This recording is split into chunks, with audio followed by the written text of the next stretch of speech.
Okay, so who was Anime Picto Aquash?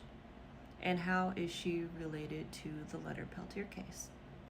So, doing my research this evening, because I've seen comments and there was a stitch or duet to my video about um, Leonard Peltier's clemency, and it mentioned Anna Picto Aquash, and she deserved justice, and I had no idea who she was, to be honest.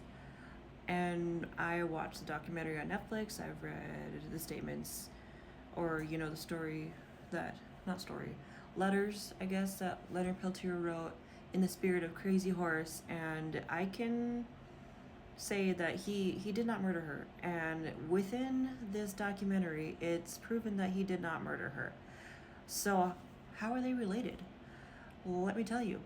They were in the American Indian movement, and that was a big thing back in the late 60s, early 70s.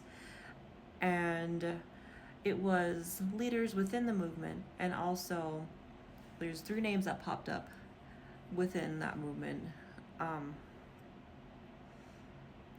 uh, after she was murdered. Three names. It was Arlo Looking Cloud, John Graham, and Theda Nelson Clark. Those three were suspected of being involved in her murder, and it has been proven that Arlo and John were there when she died. They executed her, and it was a horrific story. It was honestly very moving to watch that documentary. And I have to say that Leonard Peltier's involvement was very minimal with her. I guess he was more of like security. He wasn't leadership.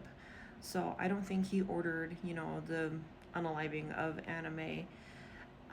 So, and AIM, it's a good, let's see, you shouldn't demonize the American Indian movement because it has good values. It really does. It's the people within it, the leadership that was in it, that got her murdered. It wasn't the movement itself.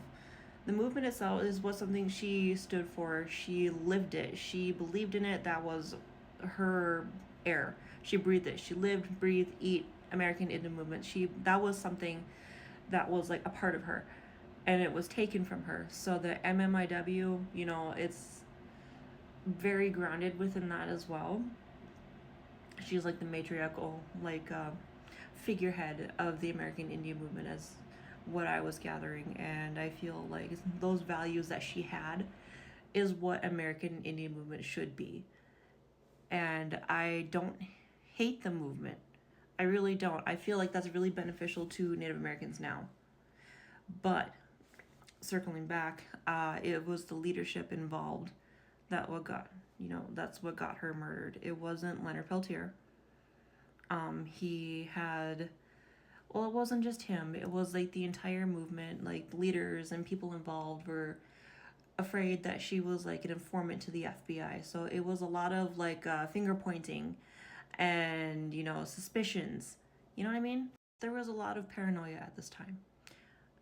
And it's just very unfortunate what happened to her. And I send my deepest condolences to the family, especially her daughters, her sisters. It's very sad. And I hope that one day that there can be a movement founded upon those beliefs that she had, to where, Native Americans can step forward into a better future like she wanted. But like I was saying, do not demonize the movement. It wasn't the movement, it was the leaders. There's a difference.